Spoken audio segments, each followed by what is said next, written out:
Shalom. Salam sejahtera bagi kita semua, sahabat sepelayanan kami.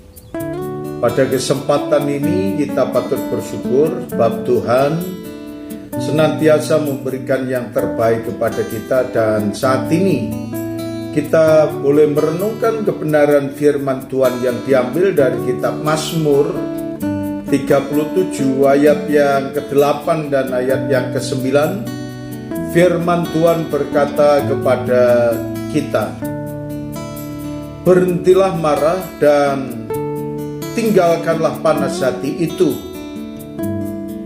Jangan marah, itu hanya membawa kepada kejahatan.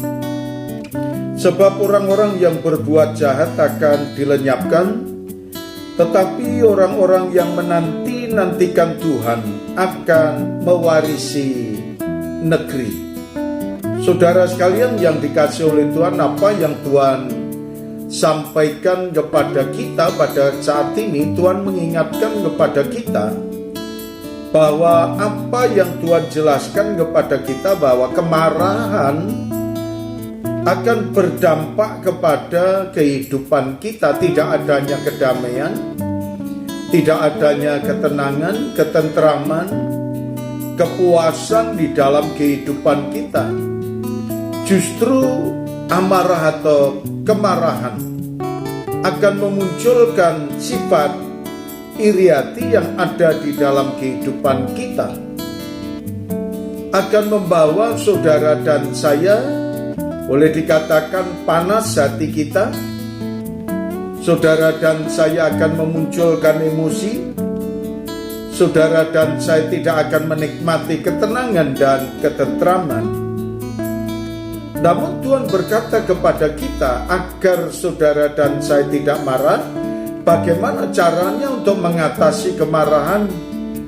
Dalam kitab Mazmur 37 ayat yang ke-5, Tuhan berkata kepada kita, "Serahkanlah hidupmu kepada Tuhan dan percayalah kepadanya, dan Ia akan bertindak." Ada 3 hal yang dikatakan dalam ayat yang ke-5 ini. Serahkanlah hidupmu kepada Tuhan, menaruh segala harapan kita kepada Allah, bahwa Allah yang akan menolong kepada saudara dan saya. Percayalah kepada Tuhan, sebab Tuhan akan campur tangan dalam kehidupan saudara dan saya. Dan yakinlah bahwa Tuhan akan bertindak ketika emosional ada dalam hidup kita. Tuhan akan mengendalikan hidup kita. Tuhan akan menolong dalam kehidupan saudara dan saya. Kemudian dalam ayat yang ke-7, Mazmur 37 ayat 7 berkata kepada kita, "Berdiam dirilah di hadapan Tuhan dan nantikanlah Dia." Jangan marah karena orang yang berhasil dalam hidupnya, karena orang yang melakukan tipu daya. Dan di dalam ayat ini berkata kepada kita pula, supaya kita berdiam diri di hadapan Tuhan, merenungkan kebenaran firman Tuhan, merenungkan kebaikan Tuhan, bahwa nantikanlah Tuhan dalam segala hal. Kemudian jangan marah oleh karena orang lain yang berhasil dalam hidupnya, dan jangan marah oleh karena orang lain yang melakukan tipu daya.